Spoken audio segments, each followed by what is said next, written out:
What is up, everybody? Welcome in to a little post-draft college football 25 Dynasty stream. Why not? Why not?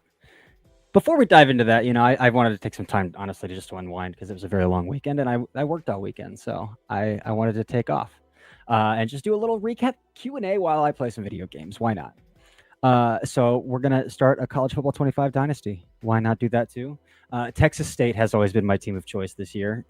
I love the uniforms. I love the 2 national championships in their history. Texas football, so there's and I think they have a lot to work with in year 1 where you can get away with a mobile quarterback in Jordan McLeod and some stuff like that. So Texas State is where I'm going again. And I don't like to start with big programs. Why would I do that? So I'm going G5 level, obviously. Before I dive in and play some video games to just answer your questions. If we, get any questions in here. If not, I'll just talk through some video games. Why not? I see Lane's already in here, so that's great. But I am not going to be able to put your questions on the screen because I'm a moron. I didn't get a capture card. So I'm streaming based off of Xbox Cloud Gaming on my PC. So we're going to go with that as well. But as I see your questions come in, I'll do my best to answer them. And if it's slow, we'll just roll with it, man. We'll just roll with it. I'll break down what I'm thinking in College 25. So, who's the guy on the screen? Hi, Kevin. Thank you. It's me, Corey Kinnan. Fake Corey Kinnan on Twitter.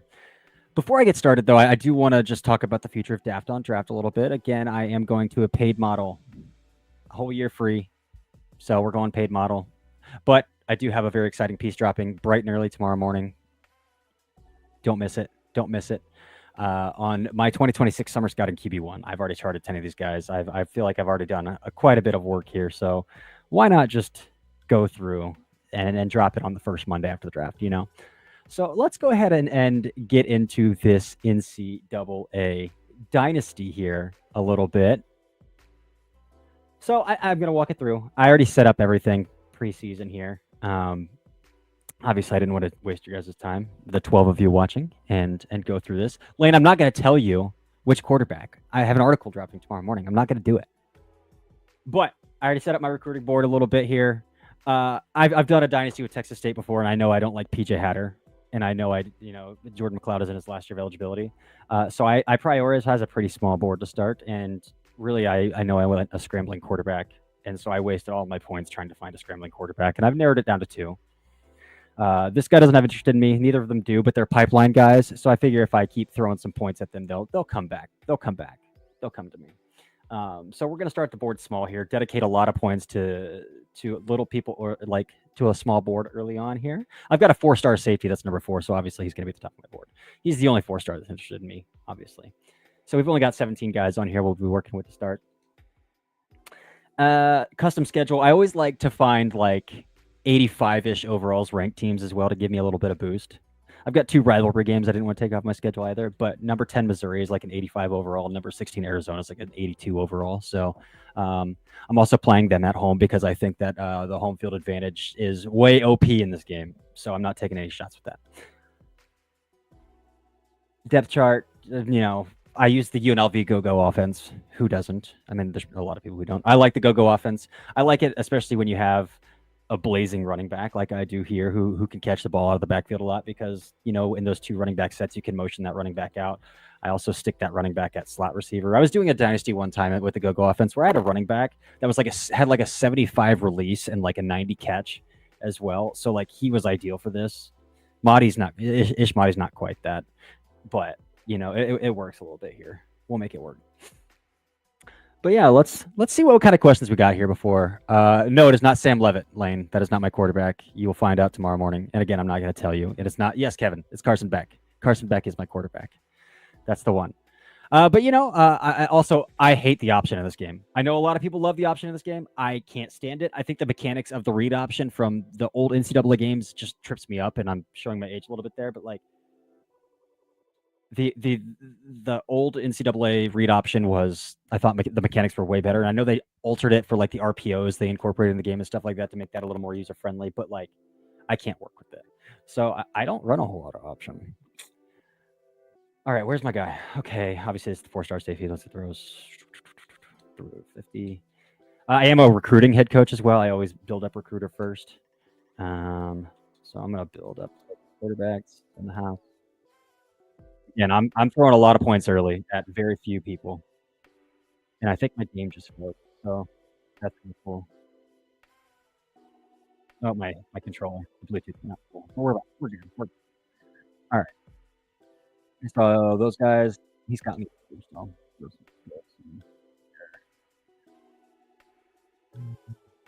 he's a gem. First, and he's running back down to 100. I'm probably gonna.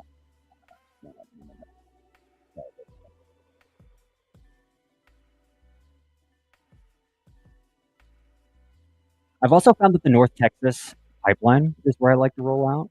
There's a lot of cool stuff. I also don't recruit JUCO guys.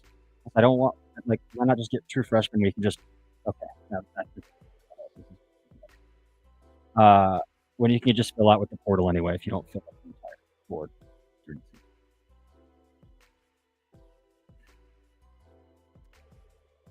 Lane, I'm going to do my best to establish the run, but I will tell you, the mechanics of the run game in this game also kind of trip me up. Let's go all. Yeah. Yeah. All right. Let's roll this thing out. Again, only 9 of you guys here. That's fine with me. We'll have some fun. We'll have some fun. I kind of like the ability to talk through what I'm thinking when I'm checking and stuff like that too. Defensively, I'm also going to let you know that I'm very bad at defensive play calling, so I really just stick in a 4-2-5 quarters and then check based off of that in the snap and pinch and adjust my fronts out of a 4-2-5 pretty much all the time out of quarters. Usually dropping one of those quarters safeties down in the box to the whatever the play side is as well. And I'll do a cover 0 shell. I like cover 0 shell, but I'm just spamming quarters. I'm not gonna act like I know what I'm doing here. Yep. Yeah. I'm playing on Heisman too. I should throw that out there. I'll prove it. No, not what I want. I'll prove it. Dang. Okay. I'm on Heisman. So we're going the go offense, just a straight up 4-2-5 quarters. That's all I'm doing. I use the mics as the middle linebackers as well, depending on what. Ooh, I hate. Depending on what formation. If it's trips, I'll take the trip side mic. If it's doubles like this, whatever middle linebackers are like that.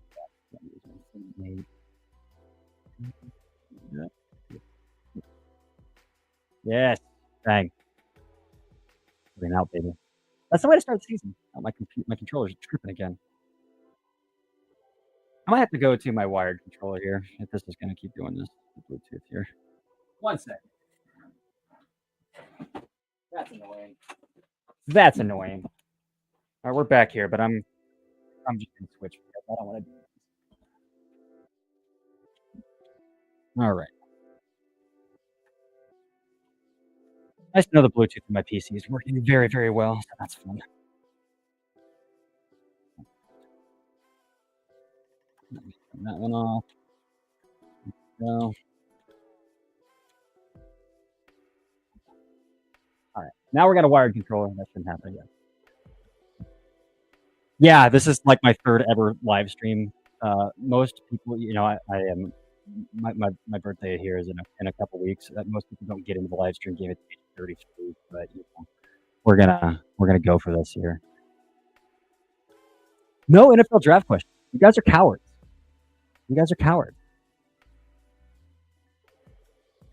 All right.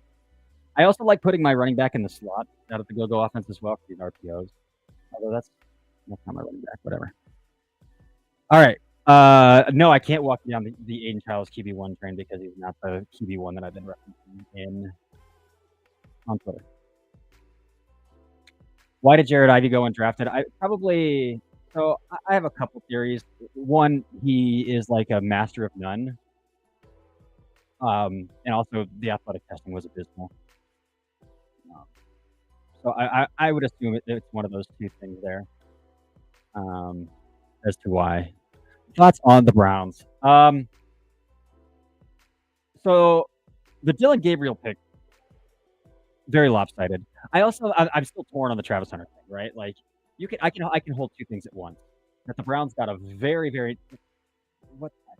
nice haul for trading down 3 spots.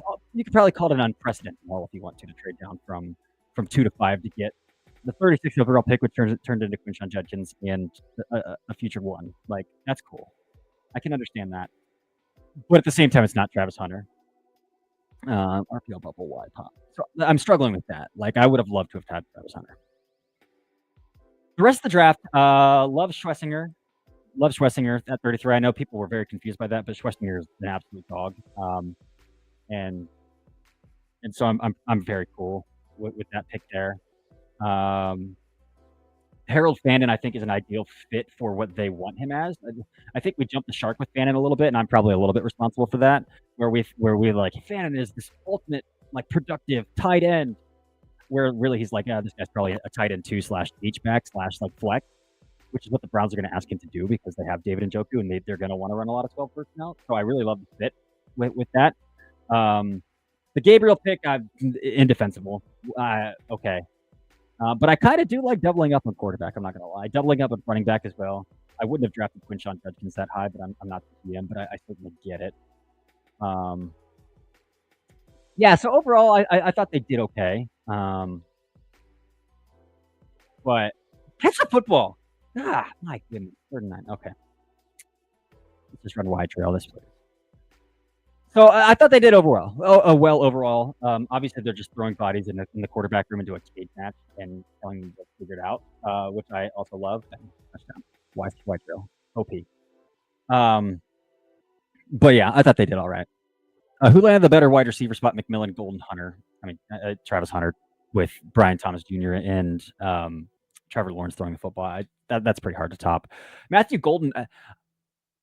Matthew Golden is one of those guys I've said on a podcast. It's like he was one of my guys, and then I felt like we jumped the shark. It's like, wait, I think you guys jumped the value a little bit there, especially because like he ran that 4.29, but it's not really on tape. I think the value was perfect for him to go in the 20s. That's kind of where I had pegged him, where we're like, you're talking about this guy wide receiver 1. You're talking about this guy 10th overall now. And I didn't really see that. But he's kind of redundant with like Jaden Reed and like that wide receiver room. I'm still having a hard time figuring out what they're trying to accomplish in Green Bay. In that wide receiver room. And then McMillan, so they just traded up and they drafted Xavier Legette last year. And I think they're both kind of like X-molded wide receivers. And so I struggle to like figure out how they're going to come and like combine those route trees because I feel like they have pretty similar flight plans as wide receivers in terms of their route trees. So like kind of struggling with that fit as well with Carolina. But I get wanting to throw as many weapons as I got. As many weapons as possible. To help Bryce Young out, I certainly get that. I would hate for the Browns to be on Hard Knocks lane. It would be great TV, but I would personally hate it. I hated it last time as well. They were on Hard Knocks. I am so also. But yeah, tell me why the Dolphins had the best draft in NFL history. I don't think they did. I do think they found some value. They found their future franchise quarterback. I thought that the NFL deserved a hand clap for not overdrafting a 5-star just because of how many stars in next year's high school recruiting. I do like Jordan Phillips in the 4th round. Jordan Phillips has been my guy for a very long time. So landing Jordan Phillips in the 4th round, excellent, along with Kenneth Walker, Kenneth Grant in the 1st round too. I thought was nice. There we go. Yeah, I thought they had an okay draft. Jonas Savaianai, round 2. I love Jonas Savaianai. They do have a habit of drafting guys who played tackle at the college level to play guard at the NFL level, and they continued that trend a little bit too. But yeah, I thought they were fine. I thought they did well. Playing devil's advocate for Miami, if Tua goes down, Zach Wilson. Yeah, I think Mike McDaniel can do enough to at least like get Zach Wilson to get the ball out on time. That's kind of what it does. Give me that. Thank you.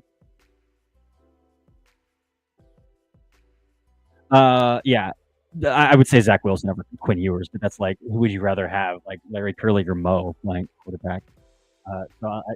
Yeah, Zach Wilson over Quinn Ewers, but that's not asking a whole lot. That's quarterback.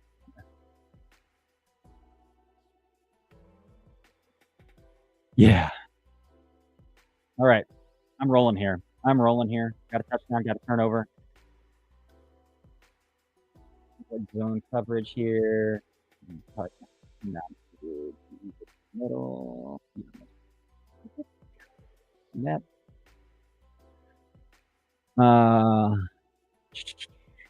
Big wide.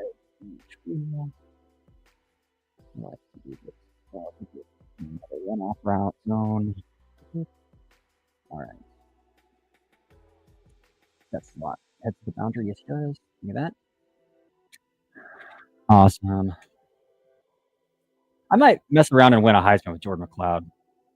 Let's do that. Mess around and win a Heisman with Jordan McLeod on Heisman difficulty. That'd be a lot of fun. I always throw like one or two bozo interceptions a game where it's like I know exactly what I'm looking at and I throw it to the guy anyway. I gotta start my favorite plays. I'm too dependent on plays. All right.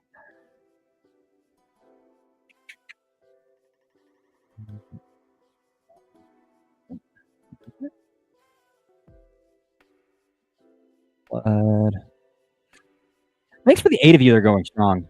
Throw the post. I'm not throwing the post. For RPOs, I have to get the ball out quick because I also hate the mechanics. So I gotta be real careful here. I'm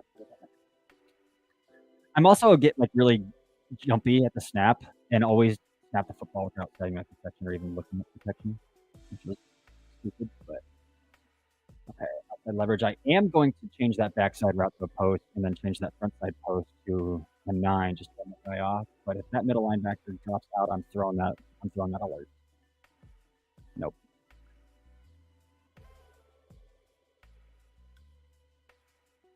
I would have thrown the post, Jared. I wanted to throw the post there. Let's just run. I'm gonna motion this guy into this man coverage and throw a flag. Nope, it's not.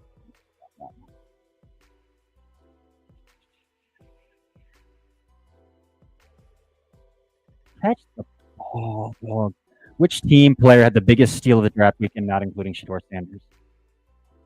I'm going to go with the New York Giants. Marcus Bowe's been another one of my guys for a very long time, right tackle, guard, center, whatever you want to call him, out of Purdue. There's no reason that guy should have gotten out of D2. Man coverage.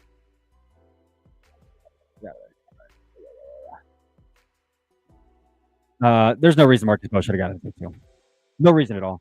I mean, I had heard from that he had there might have been some personality issues that might have rubbed teams the wrong way. Like he comes across like he's the best player in the world, and he doesn't really care what other people think of him. But like he's nasty on tape, so like I don't know. Part of me thinks that you kind of want that on your interior. But I think Marcus Bowe, round 5 to the Jets. Like, come on, what are we? Or to the Giants, not the Jets. That's where I would the best value in this draft. I am forgetting that quote, Jared. Yeah, very much forgetting the quote. Give me that. Come on, go up. Had 1-on-1. I feel like the aggressive catch in this game is also broken. 4 and 1, just run crap. Oh yeah, I got a nose tackle. I'm trapping the crap out of that dude. Yeah, we in. I'm very bad at running interior in this game. Oh, I had drive concept. Where's that drive concept? I'm a drive concept. Man coverage throwing this running back post out of the backfield. I don't have man right here though, so that sucks. So I'll just read out the drive.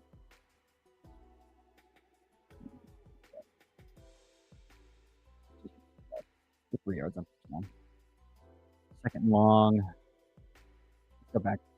Got my favorite play. This zone toss is very overpowered as well. Like they got that corner sitting on the opposite side of the field in zone coverage and a safety. Like there's automatically 3 defenders out of play right here. Okay, well if that front side receiver wants to block that, that'd be really helpful. That would be really helpful. All right, I'm gonna read out that line, that corner that's happening, or that defender that's over top of my slot. If he sits on my slot, I'm throwing that dig. He's not.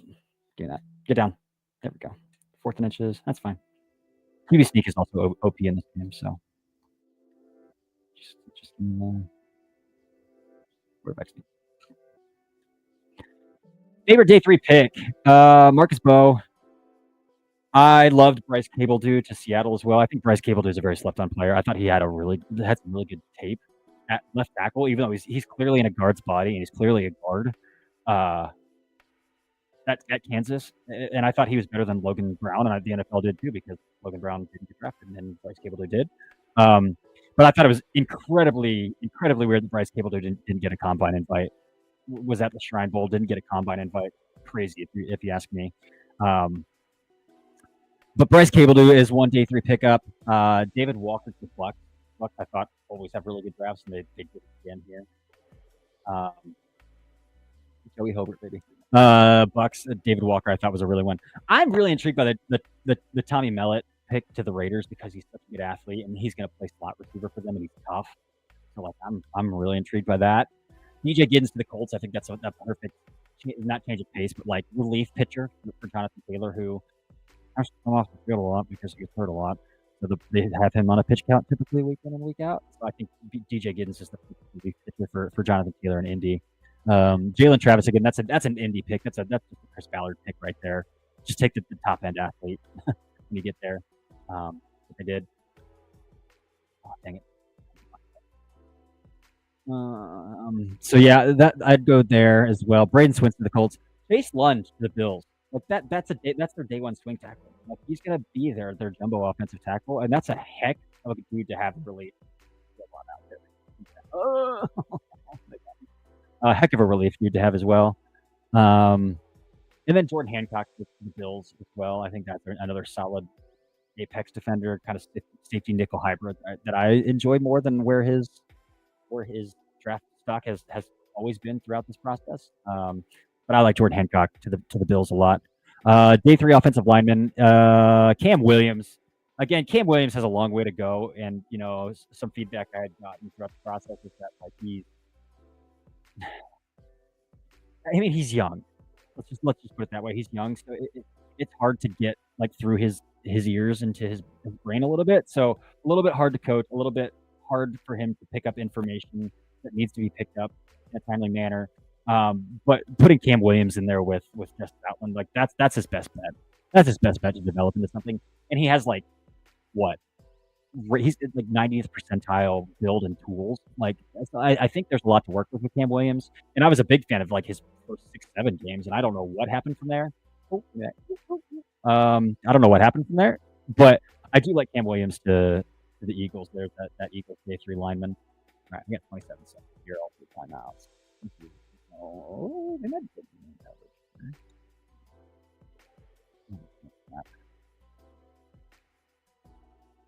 flag here. Oh, come on. What the heck? So yeah, Cam Williams would be there. The Titans. What do I think of their haul? I thought they did a really good job of drafting around Cam Ward, I should say here. I haven't been the biggest Cam Ward fan throughout, but like I certainly, what am I doing? That's 2 errant throws in a row. I don't love that. Okay. But I thought they did their best to go out. I mean, they know they didn't have any young wide receivers, so getting Alec Iomanner I thought was great. I thought signing Xavier Restrepo as an undrafted free agent gives Cam Ward somebody that he knows, somebody he has familiarity with coming into the building day 1. I think that's huge. They've done a good job of building up their offensive line from year to year. I do have my laptop open next to me as well, so that I can pull up these picks as well. So I'm not going to pretend like I have every draft memorized. I thought the Oladejo pick was early. I thought Kevin Winston is a really good pick, really good value for where that was at there. So I thought the Titans had a pretty good day. I maintain that I am a Gunnar Helm stan. I know he tested like crap, and you could blame the ankle, but he also jumped 29 inches before he sprained his ankle. So you could say that as well. But I remain that Gunnar Helm has an extremely high floor. He's going to be a really solid pro. Like I just think he's going to be a really solid pro. So I really like Gunnar Helm. Jackson Slater, as good as they could have done there as well. Day 3 line. The Titans had a really good day. Well, Mullings, I don't know if he's going to make that roster. helps that the other two running backs in that running back room, Tyjae Spears and Tony Pollard, are more finesse-y, east-west receiving kind of runners. So I think having a converted linebacker, north-south downhill guy complements that well. So I think that gives him a chance to make that roster. I just wasn't in love with his tools. It wasn't in love with his tape. So, but I think the Titans had a pretty good draft, a good first overall draft for Mike Borgonzi or Chad Brinker, whoever's not on the show there.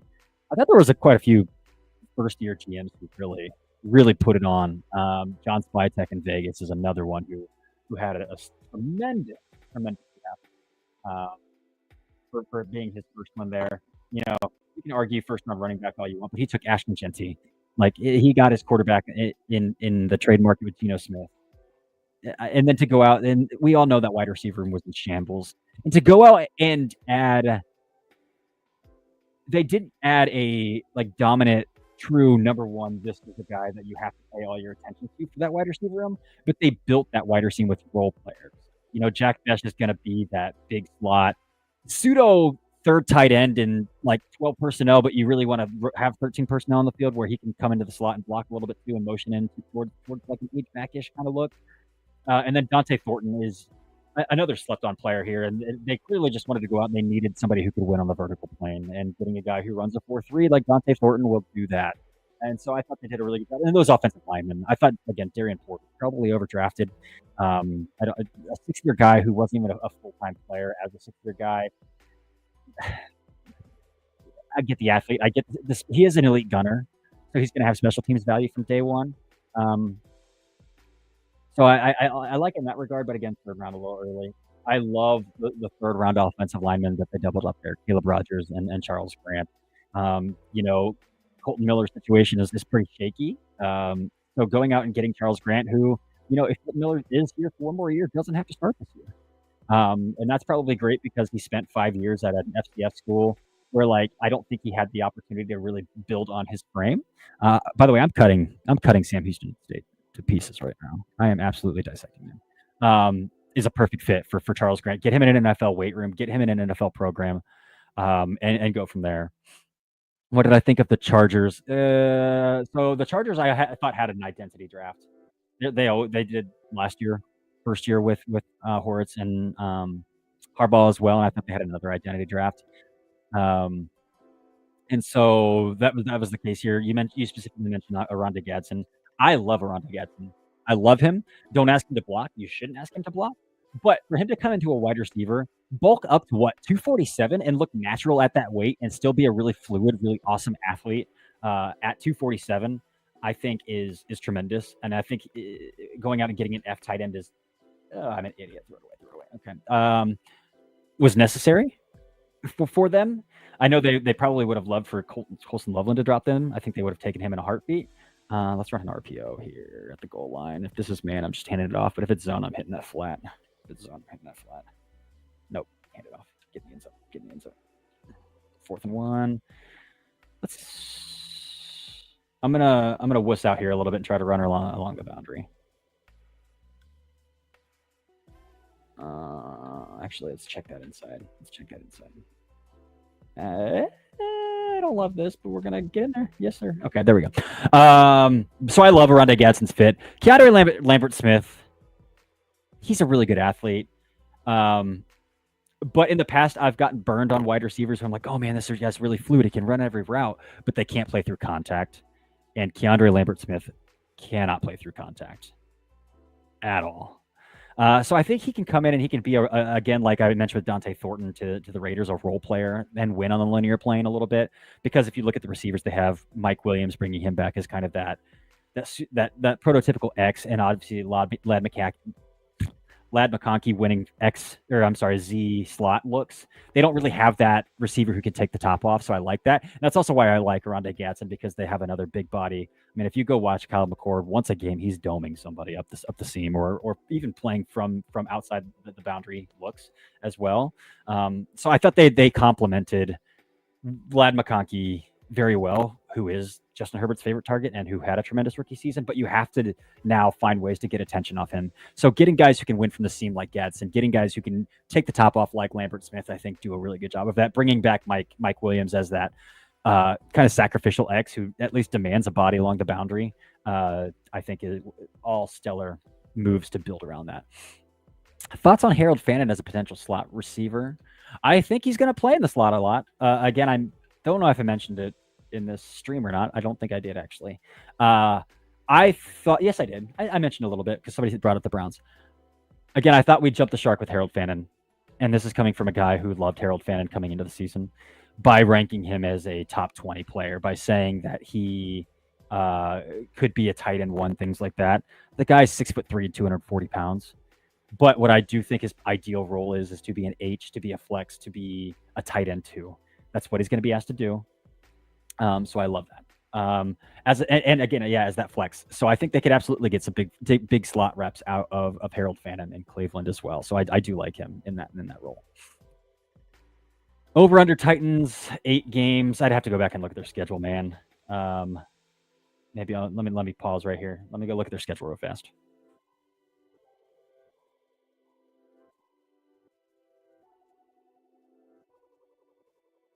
If I could type.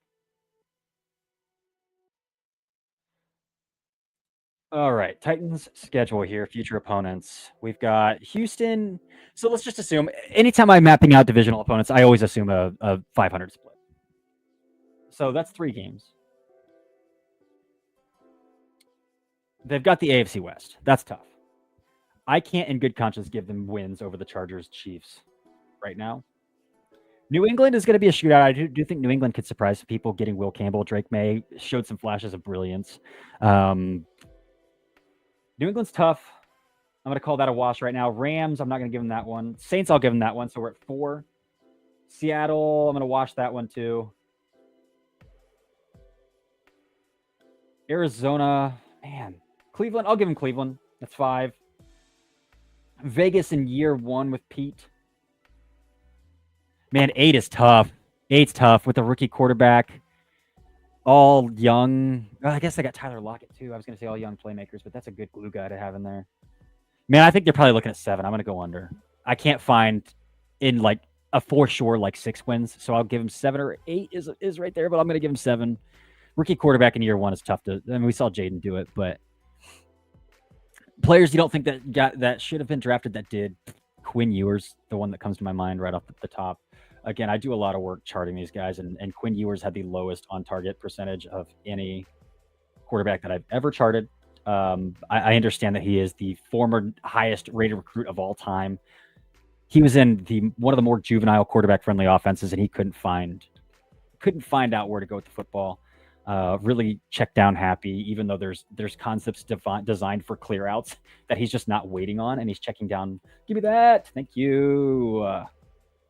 So Quinn Ewers definitely one of those guys that I thought probably shouldn't have been drafted. Let me go scroll through some other 7th round picks here.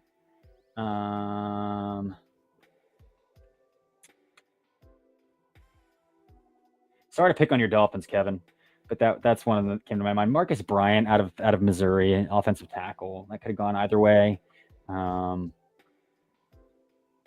I mean, once you're getting to round 5, though, like that's all board preferences. Oh, whole shot, catch the ball. Dang it, didn't catch the ball. That's what you get for playing a running back at slot receiver sometimes as well. But that's what you get. Like round 5 on, all comes down to board preferences and role preferences. So like, no board looks the same outside of the top 100. So it's hard to say.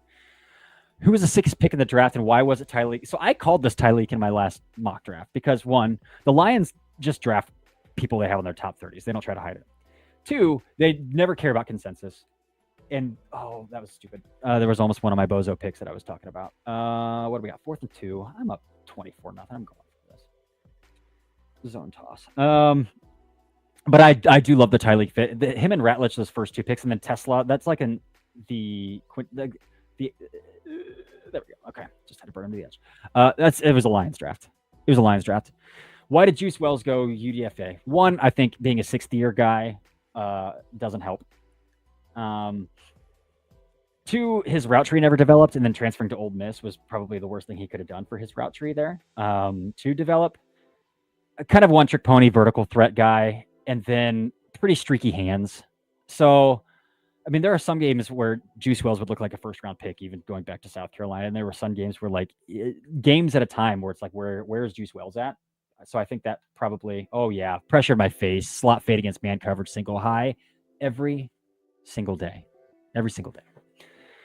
Judkins Sampson duo, or would I prefer something else? So I would prefer the other Ohio State running back that went a couple picks later, and then come back with that more gap powerish back that Judkins is later on, like DJ Giddens.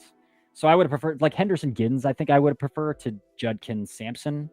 But I certainly understand the appeal, and I do think Judkins can be a better pro and run with better vision than he did. Kind of at Ohio State there. Fourth quarter here. Here we go. 24-0. I am just let's take a minute here. Let's just take a minute at the Jordan. This is week 1, but let's take a look at the Jordan McLeod Heisman. Controls isn't where I want to be. The Jordan McLeod Heisman campaign. Here we got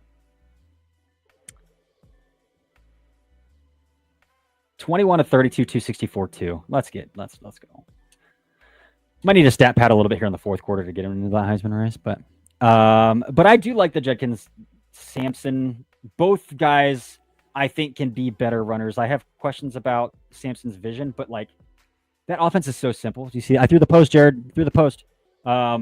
That offense is so simple that, like, I don't know what he's being asked to do. Is he just being asked to, like, just find a hole and hit it? Because, like, what I worry about is, like, Tennessee spreads everything so out. He's running into 5-man boxes almost every time he's getting the ball.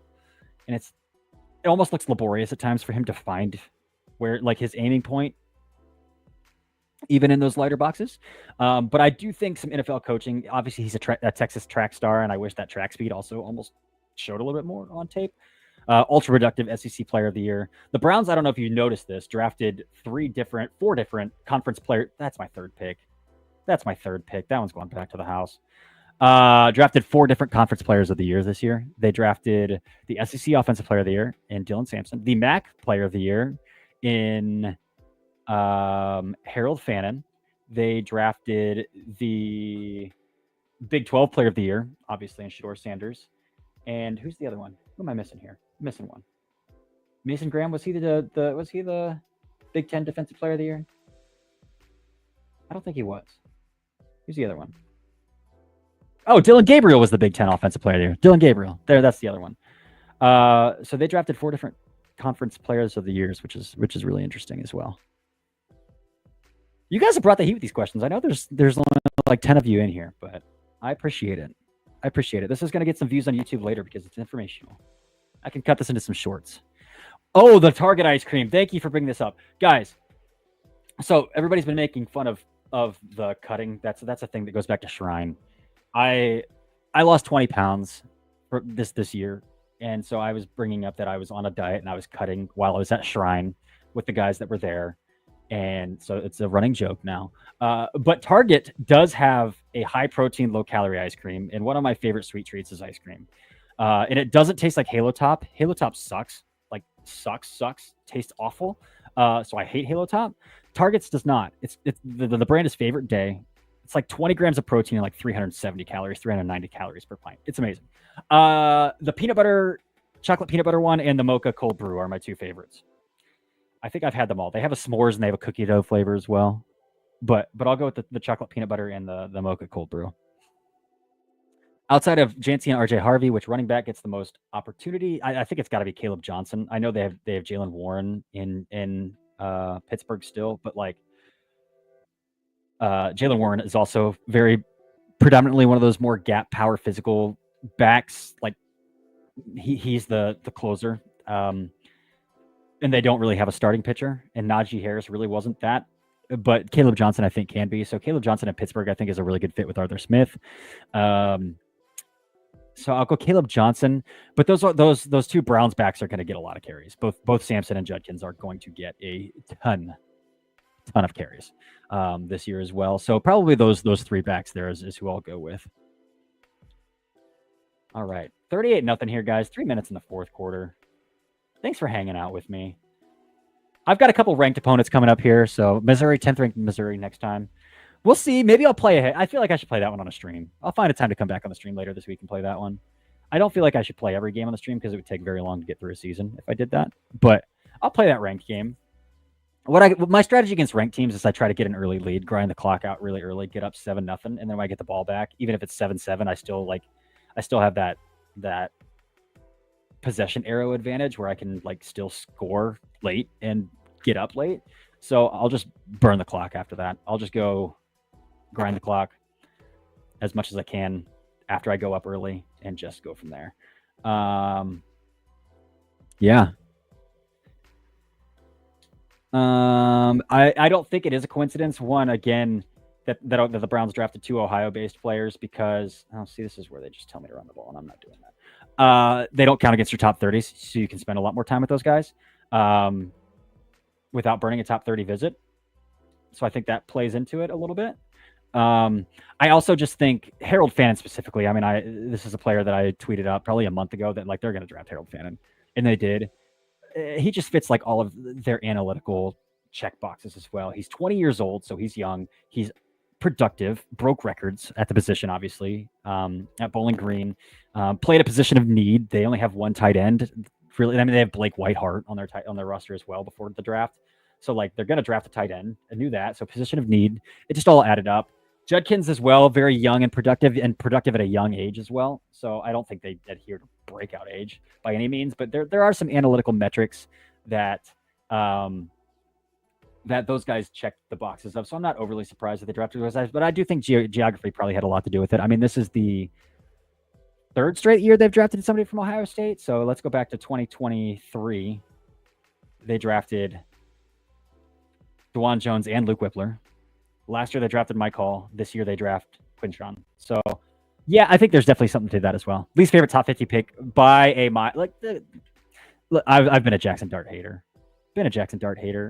You donated 2 day 2 picks to come up and draft a guy you probably could have gotten a 34 anyway. And I would have said 34 is too early for Jackson Dart, but I would certainly get drafting a quarterback, needing a quarterback on day 2 at 34.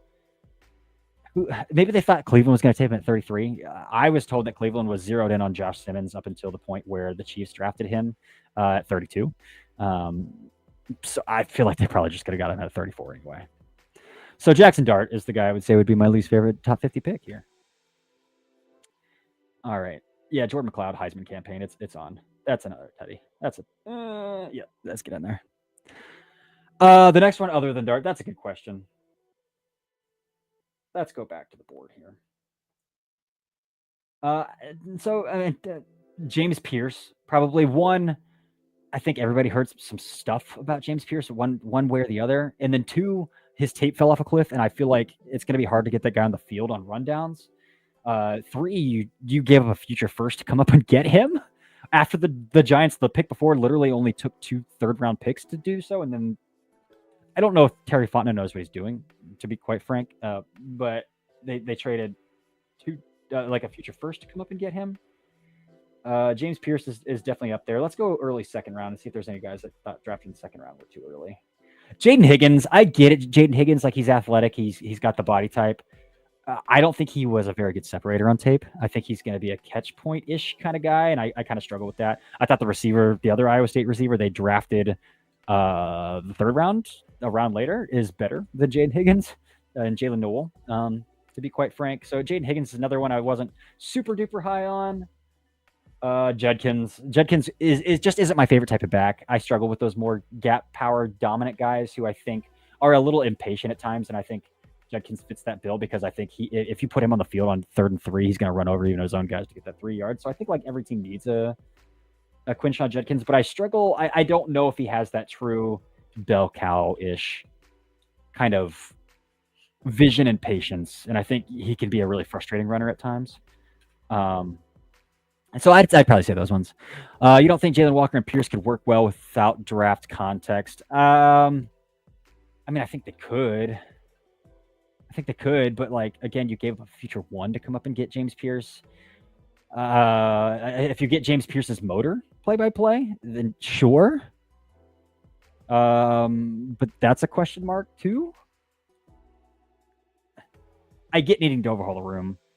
They just got, I think, over-aggressive to do it. But, if they think that, they've got a rookie quarterback on a rookie contract and they can be competitive, they got weapons around him,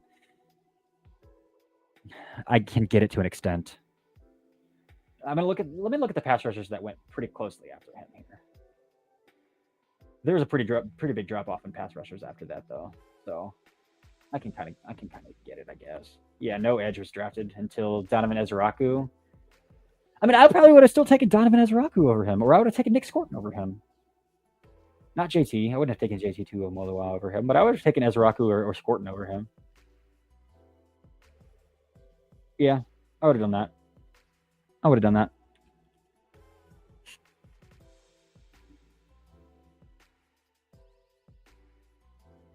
If the Falcons get to 3rd and 7+, they'll be in good shape. Yeah, I think so. Yeah, you're right. You're right. Because, yeah, they have some question marks in their defensive tackle room as well because, I mean, Ruke Orhoro didn't even really play as a rookie. Like, they healthy scratched him a ton after trading up for him in the 2nd round last year and giving up a ton to go up and get him. Did they draft another defensive tackle this year? Let me look. And they let Grady. No, they didn't. And Grady Jarrett is no longer on the team as well. Gonna be interesting. Again, I'm not quite sure Terry Fontenot is the most astute team builder at this point. I don't think he's earned that trust at any regard here. You know, if they're gonna score late and break my shutout here, I'm gonna run it up on them. By the way, I am playing on Heisman. I did show that. I did show my settings before I started playing. I guess they didn't end the shutout. They had 3 before that. Whatever. I'm still gonna run it up.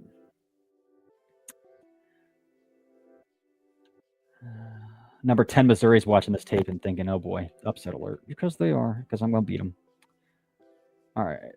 Let's do white trail. I can get some green grass here again. Outside leverage on that single side receiver. So I'm gonna try to alert post there. Change the front side post to a 9 to still run that guy off. I don't have the post. I've got the drag. Catch the ball. That's a bad throw. Let's see if we can get the slot fade again. Too high. I'm not going to be able to get that. So let's get him out here. Zone. Let's run a slant here with 10. I'm going to shallow up that post a little bit. Yeah, let's do that. Nope, don't have the slant. I got the post. I don't have the post. I thought I had the post. All right, so much for running it up here. Let's see if I can hit one of these in the post or the corner here. Might have the post. Too high. Middle field open. Might have the post here. I don't have the post. Got that though. Yeah, I'm running it up. Let's run it up. All right, guys. Well, I got less than a minute left in the game. Thanks for hanging out with me. I really appreciate it. You guys asked some quality questions. There was no dead airspace, so that's always nice. That's always nice. I was a little worried about that. Any second-year players, I think, could break out. Blitzing corner, replace him. Thank you. Oh boy, I did not prepare. For that. I have a cheat sheet over here that I prepared, like questions that you guys would ask about best drafts, best value, worst value, stuff like that. Oh baby, give me that. You're gonna let me run up there. You're gonna let me. I'll take that right there. Yep, man coverage. That's mine. Oh, bad throw. Dang it. I am not going to share my QB1 for college next year. I have an article releasing tomorrow morning. I swear it is somebody that nobody is talking about for some reason. That's what I'll tell you. But I watched this guy, and he literally looks like a carbon copy of Drake May. Very similar with like elongated-ish throwing motion, but the ball explodes out of his hand. He's got a little wiggle to him. As well, so he can extend a little bit, create outside of structure. He'll even tuck the ball on the pickup chunk plays as well. So I'm really excited about that article. So just daftondraft.football. Go check it out tomorrow morning. I think 7 a.m. is when I have it scheduled for. I got zone coverage here. Last shot to really pat on some stats. Let's see if I can just clear out that corner there and just take that flag. Right. Nope, I can't. He's not. Nope. Oh, wait, what? No, don't quit. Okay. Yep. Whatever. That's all good. 45-10. Pretty solid outing here for the Texas State Bobcats in week 1 here. Blown out a rival on a neutral field. Give me a free pick. Give me a 4th one. Why not? That's okay. But again, guys, thank you so much for tuning in. I'm going to stream more often. I like doing this kind of stuff. This was a lot of fun to to play some NCAA. Kind of talk through some ball too. Like I was like, oh yeah, I'm gonna backside post this alert and blah blah blah blah blah. That's kind of fun for me to talk through out loud sometimes as well and nerd out about. So thanks for joining. I'll do this more often. This will be posted on the YouTube channel as well. So yeah, until next time, thanks for your questions. Again, follow me, Fake Corey Kinnan on Twitter, daftondraft.football on Blue Sky. Daftondraft.football is the Substack. Go subscribe. I hit 820 subs today. Let's keep that rolling. I also launched a TikTok. Got to try to find some ways to monetize this thing other than Substack too. So TikTok is kind of what I'm working on there. Twitter as well. Daft on Draft on X as well there as well. So thanks for tuning in. Again, I have that article dropping on my QB1 for 2026 summer. Already charted 10 of these guys because I'm a psycho. Was able to carry over like Drew Allard, Nussmeier, Klubnik, those guys that I did a lot of work on in season last year anyway. So that helped. But yeah, until next time, guys, tune into the Daft on Draft podcast as well. We'll drop an episode on Tuesday there, but this has been a lot of fun. So take it easy, guys. And until next time, I'm Corey. This is the Daft on Draft stream.